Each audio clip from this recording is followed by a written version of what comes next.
राहुल जी ने कहा कि देश में सिखों को कड़ा पहनने के लिए, पगड़ी बांधने के लिए भी मुश्किल है। क्या सुनील जी उनके इस बयान से सहमत हैं? जरूरी नहीं कांग्रेस की सारी बातों पर हाँ करने के लिए मैं बैठा हूं। मतलब आप भी मान रहे हैं कि राहुल ने गलत बोला? कह सकता हूं आचार्य जी, देश का पूर्व गृह मंत्री बोल रहा है कि मुझे कश्मीर जाने में डर लगता था। कांग्रेस के शासन के अंदर देश के गृह मंत्री को डर लगता था। बताइए, उन्होंने कहा है तो मैं पूछना चाहता हूं कि छाती फटती थी या धरती फटती थी? उनको डर लगता था। और अगर भारत के तत्कालीन गृह मंत्री की विवेक शांत होना पड़ेगा। या उनकी धरती फटती थी तो बताएं कि क्या फटता? आप बताइए, राहुल गांधी ने जो बात कही पाकिस्तान ने यूएन के डोजियर में, उसको नहीं, जो बयान दिया उसको यूएन के डोजियर में नहीं लगाया देखिए कि कश्मीर में कत्लोगारत हो रही है, कश्मीर में कत्ल करे जा रहे हैं, लोगों को मारा जा रहा है। चलिए शुरू करते हैं। इन्होंने कहा पहले मोदी जी केंद्र बिंदु थे, इनकी नजर में अब राहुल गांधी जी केंद्र बिंदु हैं। अद्भुत परिवर्तन हुआ है महोदय। यूपी में 2 लड़के वालों ने, एक लड़का कितना बड़का हो गया, समाजवादी पार्टी ने मान लिया कि अब राहुल गांधी केंद्र बिंदु हैं, यानी अब पेरीफेरी पे घूम रहे हैं अखिलेश जी। साधुवाद, साधुवाद। क्या आप लोगों ने उनके आगे साष्टांग दंडवत किया है? जय हो। अब मैं आगे की बात करना चाहता हूं। जो आपने ये कहने का प्रयास किया कि इस परिवर्तन के समय में जो राहुल गांधी जी ने जातिगत जनगणना का, देखिए एक नया दावेदार आ गया अमित जी। इन्होंने कहा मुलायम सिंह जी ने जो दबाव बनाया था और उसके चलते हुए, और शरद यादव जी ने दबाव, 2011 में शरद यादव जी जेडीयू के अध्यक्ष थे और जेडीयू भारतीय जनता पार्टी के साथ थी। अब मुलायम सिंह जी के ऊपर आय से अधिक संपत्ति का मुकदमा दर्ज था सीबीआई में, और मुलायम सिंह जी का वीडियो अवेलेबल है कि जब वो कह रहे थे अमर सिंह नहीं होते तो मैं जेल चला गया होता। कांग्रेस ने सीबीआई का दुरुपयोग किया था और इतना बड़का दबाव बना दिया उसके बाद की जातिगत जनगणना की। और ओपनली तो राहुल गांधी के दर्जनों वीडियो पिछले लोकसभा में अवेलेबल है। देखो भैया, हमने तो कह दिया नीतीश कुमार जी को कि जनगणना करानी पड़ेगी, जबकि फैक्ट यह है कि राहुल गांधी जी ने झूठ बोला। मैं दर्शकों से कहता हूं, जातिगत सर्वे का निर्णय बिहार की कैबिनेट में जून 2022 में हुआ, जब भाजपा जदयू की साथ सरकार थी। अगस्त में भाजपा जदयू गठबंधन टूटा और जदयू की सरकार आरजेडी के साथ बनी, गणना हुई उसके बाद में। निर्णय भाजपा जदयू का, देखो भैया ने पहले कह दिया। इसलिए मैं कह रहा हूं महोदय, हकीकत के धरातल के ऊपर ये शीशे के बने हुए दावे अपने आप टूटकर बिखर ठीक है। आचार्य प्रमोद कृष्ण, आचार्य प्रमोद कृष्ण, एक सेकंड, आचार्य प्रमोद कृष्ण वेट कर रहे हैं, आचार्य प्रमोद कृष्ण वेट कर रहे हैं। आचार्य जी, अक्सर आप राजनीतिक बहसों का हिस्सा नहीं बनते, मैं शुक्रगुजार हूं कि आप आज पार्ट बने। ये क्या हो गया है राहुल गांधी को? आपने भी राहुल जी के साथ वक्त बिताया, ये क्या हो गया है? अमित देवगन जी, राहुल गांधी जी को कुछ नहीं हुआ है। उन्हें जो कहना था वो साफ कह दिया, और जो कहना चाहते हैं वो साफ साफ कहते हैं। ये मुझे लगता है कि उनकी बातों को समझने के लिए कोई रॉकेट साइंस की जरूरत नहीं है। राहुल गांधी जी ने 2-3 बातें कहीं विदेश में जाकर के। अभी सुनील यादव जी बोल रहे थे, मैं उनका बड़ा रिगार्ड करता हूं, बड़े दानिश्वर इंसान हैं और झगड़ा नहीं करते हैं, लॉजिकल बात करते हैं। 3 सवालों का जवाब दे दीजिएगा जो शायद अमित देवगन जी आपके समझ में नहीं आ रही है बातें। राहुल जी ने कहा कि देश में सिखों को कड़ा पहनने के लिए, पगड़ी बांधने के लिए भी मुश्किल है। क्या सुनील जी उनके इस बयान से सहमत हैं? दूसरी बात, राहुल जी ने कहा कि जो चुनाव हुआ है वो निष्पक्ष नहीं हुआ। तो जो समाजवादी पार्टी चुनाव जीती है और जो राहुल गांधी जी 2 जगह से जीते हैं वो गलत है, वो निष्पक्ष हैं, वो चुनाव निष्पक्ष नहीं था।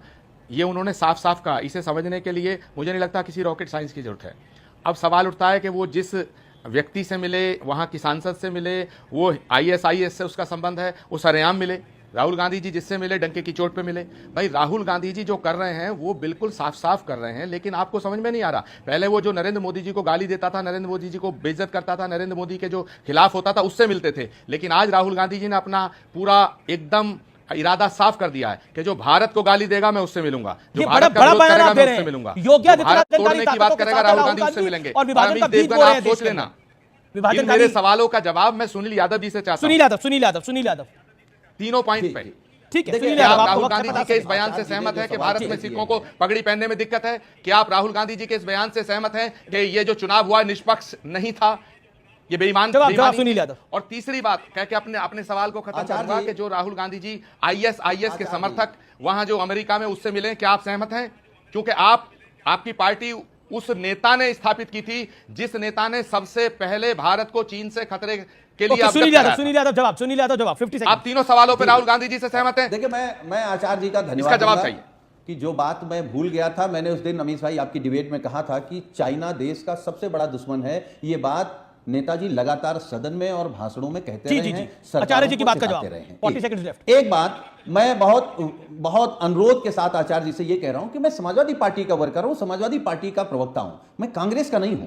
अगर कांग्रेस से कुछ नीतियां हमारी मिल रही तो हमारा गठबंधन है, हमारी नीतियों पर काम कांग्रेस कर रही, इसलिए हम गठबंधन में। जरूरी नहीं कांग्रेस की सारी बातों पर हां करने के लिए मैं बैठा हूं। राहुल ने गलत बोला? कह सकता हूं आचार्य जी, जो राहुल गांधी जी ने कहा कि चुनाव निष्पक्ष नहीं हुए हैं, चुनाव निष्पक्ष हुए होते तो भारतीय जनता पार्टी पूरे देश में 150 सीटों से ज्यादा नहीं जीतती। अब मैं एक बयान दिखाता हूं, आपको एक बयान दिखाता हूं और मैं विवेक से, दुष्यंत नागर से और सुनील यादव आपसे पूछता हूं कि वो कितना निष्पक्ष है। देश के पूर्व गृह मंत्री का एक कबूलनामा है, वो दिखाना इस समय बड़ा जरूरी है। देश के पूर्व गृह मंत्री क्या बोल रहे हैं, सुनिए जरा, और प्लीज ध्यान से सुनिए व्यूअर्स।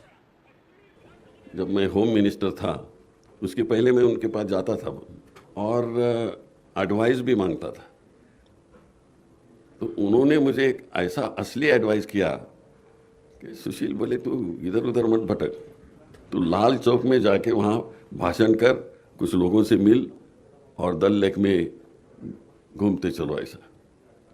और वो एडवाइस से मुझे बहुत कुछ पब्लिसिटी मिली और लोगों में एक ऐसा होम मिनिस्टर है कि जो बिना डर के वो जाता है, लेकिन मेरी वो किसको बताऊंगा। उन्होंने जो शब्द बोला वो मैं दिखा नहीं सकता, लेकिन उन्होंने बोला मुझे डर लगता था जाने में। अब बताइए ये फर्जी है, सही है, गलत है? देश का पूर्व गृह मंत्री बोल रहा है कि मुझे कश्मीर जाने में डर लगता था। कांग्रेस के शासन के अंदर देश के गृह मंत्री को डर लगता था। बताइए ये कितना सच है और कितना झूठ है? आचार्य प्रमोद कृष्णन, एनी कमेंट्स आचार्य जी? अमीश देवगन जी, सुशील कुमार शिंदे जी जो हैं वो भारत के गृह मंत्री रह चुके हैं, महाराष्ट्र के चीफ मिनिस्टर रह चुके हैं और बहुत ही बड़े नेता हैं।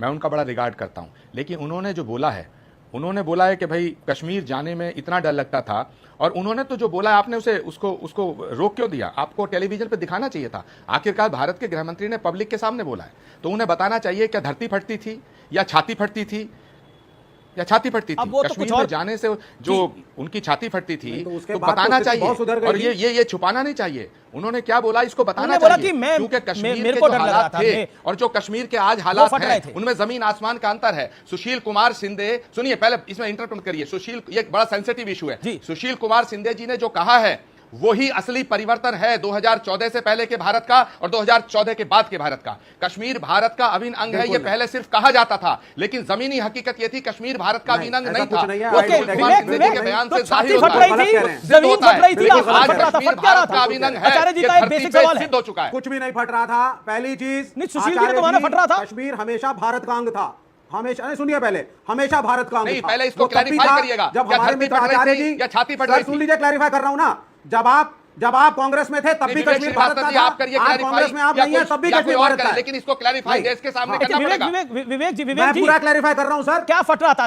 90 के दशक के बाद आचार्य जी ने सवाल पूछा। 90 के दशक, देखिए मैं एक एक पॉइंट पे बोलता हूं। सबसे पहली चीज, योगी आदित्यनाथ पे आपने बात करी, तो अब आप सुन लीजिए। आचार्य जी चले गए, अब आप मैंने शिंदे जी की बात करी, नहीं, सुशील कुमार शिंदे जी पे आइए ना, नहीं, वो भारत के गृह मंत्री रहे। हाँ, मैं शिंदे पे आ जाता हूं, मैं बिल्कुल आ जाता हूं। 90 का दशक भारत के लिए खराब था, हर तरीके से खराब था। कश्मीर में बहुत कुछ हुआ जो नहीं होना चाहिए, कश्मीरी पंडितों के ऊपर अत्याचार हुआ। अरे सुशील कुमार शिंदे में आइए महाराज, सभी पार्टियां इसका खंडन करती हैं। अरे आगे आने दीजिए ना सर। एक होम मिनिस्टर के स्टेटमेंट को लेकर के आप बैठ गए। उनके कहने से क्या होता है? उसके बाद 2000 के बाद वाजपेयी के कार्यकाल में कश्मीर नॉर्मलाइज हो चुका था, नॉर्मलाइज होने लगा। अच्छा, एक सेकंड, आचार्य जी उनके स्टेटमेंट से क्या होता है? सुधांशु भी इस पे कमेंट करना चाहते हैं, दुष्यंत नागर भी कमेंट करना चाहते हैं। दुष्यंत ने अगर बताने को तैयार है तो आचार्य जी ने सवाल पूछा। क्या अटल बिहारी वाजपेयी एक सेकंड, ये चर्चा अच्छी है, ये चर्चा बड़ी है। ओके, ये चर्चा बड़ी है। एक सेकंड आचार्य जी 30 सेकंड आचार्य जी। नहीं, मेरे अमीश देवगन, मुझे आपसे शिकायत है कि भारत का एक गृह मंत्री, भारत का इतना बड़ा नेता जो महाराष्ट्र का चीफ मिनिस्टर रहा है और आज भी भारत की कांग्रेस का एक अभिन्न अंग है, तो क्या कांग्रेस पार्टी सुशील कुमार शिंदे के बयान से सहमत है या नहीं सहमत है? इस पे अभी तक उनका बयान नहीं आया। दूसरी बात, उन्होंने कहा है, तो मैं पूछना चाहता हूं कि छाती फटती थी या धरती फटती थी? उनको डर लगता था, और अगर भारत के तत्कालीन गृह मंत्री की विवेक शांत होना पड़ेगा या उनकी धरती फटती थी तो बताएं कि क्या फटता था? दुष्यंत नागर, अब बहस इस तरह होनी चाहिए। एक सेकंड विवेक की सवाल बेईमानी है, देश जानना चाहता है। Sushil Kumar Shinde is the former home minister of India. Acharya ji देखिए, कांग्रेस पार्टी तो बंटवारे से पहले भी, बंटवारे के बाद भी, कश्मीर में हालात कैसे भी रहे हों, हमेशा वहां चुनाव लड़ी, लोकतांत्रिक प्रक्रिया को आगे बढ़ाने का काम किया। देखिए, शिंदे जी ने जो कहना था उन्होंने स्वतः ही कह दिया, मैं उस पर कुछ नहीं कहूंगा। लेकिन मैं सवाल ये पूछना चाहता हूं आचार्य जी से कि भारतीय जनता पार्टी को क्या दिक्कत थी जो उन्होंने घाटी में प्रत्याशी खड़े नहीं किए? नहीं, ये उनकी तो केंद्र में सरकार थी, आपको पूछने का क्या डर था? लेकिन ये बताइए ना, मोदी जी की वर्तमान में सरकार है और भारतीय जनता पार्टी ने प्रत्याशी नहीं उतारे, भैया आपको क्या दिक्कत थी? कांग्रेस पार्टी ने तो प्रत्याशी उतारे, चुनाव लड़ा, हर तरीके से काम करने का प्रयास किया। लेकिन भाजपा क्यों नहीं लड़ी भाई? भाजपा बताओ। आचार्य जी अमीश भाजपा देवगन। से नहीं है, वो जवाब सुधांशु त्रिवेदी अमीश देंगे। देवगन। ये तो प्रधानमंत्री ठीक के है। मित्र तो आचार्य- हैं जी, आचार्य जी, जी, तो कम से कम प्रधानमंत्री के बिहाफ पे तो बता सकते हैं। ओके, अच्छा, लेकिन सुधांशु के बाद जाना पड़ेगा। सुधांशु जी, देश के फॉर्मर होम मिनिस्टर जिस तरह की बात कर रहे हैं वो अपने आप में बहुत बड़ी बात है।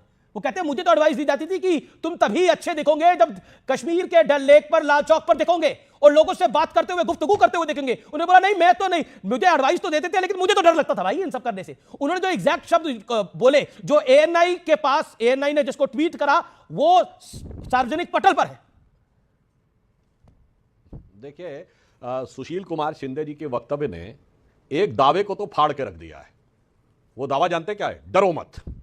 जो डरो मत की बात करते हैं वो बताते हैं कि उनके राज्य में केंद्रीय गृह मंत्री कितना डरता था, और ये किसी और की कहानी नहीं है, उस गृह मंत्री के अपनी बात की जबानी है कि उसके पैरों के बीच की धरती फट जाया करती थी। और इतनी नहीं फटती थी अमीश जी, अफजल गुरु को फांसी देने में पैर के बीच की धरती फट जाती थी। 7 साल याचिका पर राष्ट्रपति बैठी रही हैं, 7 साल। और फांसी कब दी गई? फरवरी 2014, जब लोकसभा चुनाव में 1 महीना रह गया था, भाजपा का अगर भार नहीं दिखता। और उसके बाद 2015 में अफजल गुरु की पहली बरसी के ऊपर वही भारत तेरे टुकड़े होंगे इंशाअल्लाह, अफजल हम शर्मिंदा हैं, तेरे कातिल जिंदा, लोग भूल गए। वो अफजल की पहली बरसी थी जेएनयू में, जिसको जाके लोग समर्थन दिए थे। सोचिए। और मैं ये बात भी कहना चाहता हूं, अभी हमारे मित्र दुष्यंत जी बड़े जोश और जुनून में पूछ रहे थे कि कश्मीर में कैंडिडेट क्यों नहीं खड़ा किया, तो मैं पूछना चाहता हूं, कश्मीर तो छोड़िए, नई दिल्ली में कांग्रेस ने कैंडिडेट क्यों नहीं खड़ा किया?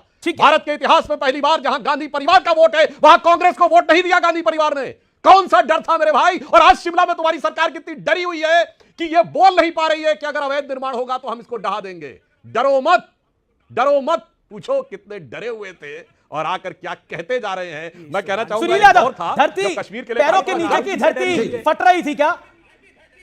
जवाब। इसका मतलब हम ये थोड़ी ना किसी से मिल रहे हैं तो एंडोर्स कर रहे हैं। मिलता तो मैं भी सुधांशु त्रिवेदी जी से हूं, ऑन एंड ऑफ। आप ही के स्टूडियो में मिलता हूं। इनकी आइडियोलॉजी अलग है, हमारी आइडियोलॉजी अलग है, ये एक अलग बात होती है। लेकिन इसको मिलना, अगर ये इसमें नैरेटिव बनाया जाए कि साहब राहुल गांधी एंटी इंडिया हो गए, राहुल गांधी जो है वो इंडिया के प्रति एक दुर्भावना रखते हैं, ये कोई नैरेटिव नहीं है। जी। और सबसे बड़ी बात, बांग्लादेश में जो हमारा डिप्लोमेटिक फेलियर हुआ, क्योंकि गवर्नमेंट ऑफ इंडिया मेरे सिर्फ साथ शेख हसीना बांग्लादेश से की बात बात, करती रही 10 साल, आपने बोला कि opposition सबको के सबसे साथ। मिलना चाहिए। एक बात बताइए, इल्हान बिल्कुल। उमर सुधांशु त्रिवेदी नहीं है और वो सब नहीं है। इल्हान उमर भारत विरोधी बातों के लिए जानी जाती है, पाकिस्तान उसे पोषित करता है, भारत को जो गालियां देता है उससे मुलाकात करके हासिल क्या होगा?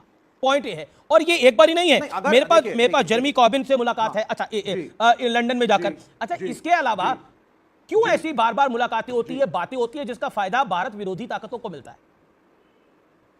बिल्कुल, ये कैसे हम कंक्लूजन पे पहुंच गए कि इसका फायदा भारत विरोधी ताकतों को मिलता है? मैं भारत का एक सही मैं कंक्लूजन बता देता हूं, उसके पीछे का कारण कंक्लूजन बता देता हूं। मैं कंक्लूजन पे कैसे पहुंच गया? आपने मुझसे प्रश्न पूछा, कंक्लूजन सुनिए।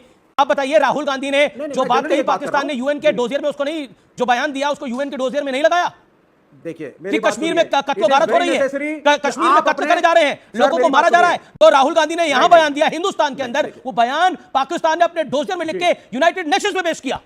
इससे बड़ी शर्मिंदगी क्या होगी? देखिए, अगर इस देश में कुछ गलत हो रहा है, आज इंटरनेट है, आज टेक्नोलॉजी है, आज नेशनल टीवी है, ये मत सोचिए कि विदेश में जाकर बोलने से पाकिस्तान एक बात कर रहा है और आप कह रहे हैं कि ये हो रहा है। यहां जो हो रहा है मीडिया रिपोर्ट कर रहा है, बीबीसी रिपोर्ट कर रहा है, आपका सीएनएन भी रिपोर्ट कर रहा है। तो ऐसा नहीं है, तो we are a global village now. इसको कहना कि हम ग्लोबल विलेज डजंट मीन साहब और एक Rahul Gandhi, you can meet any Tom Dick and Harry in the village. अगर आप ओके सुधांशु त्रिवेदी, अगर हम प्रतिपक्ष, अगर हम अपने लोकतंत्र से बात करके उसको, लोकतंत्र है, अभी बहुत सारा ज्ञान दिया गया, लोकतंत्र है और इस लोकतंत्र के अंदर सबको मिलना चाहिए, सबके साथ मिलना चाहिए। आपसे भी तो विवेक जी मुलाकात करते हैं, तो हर्ष क्या है?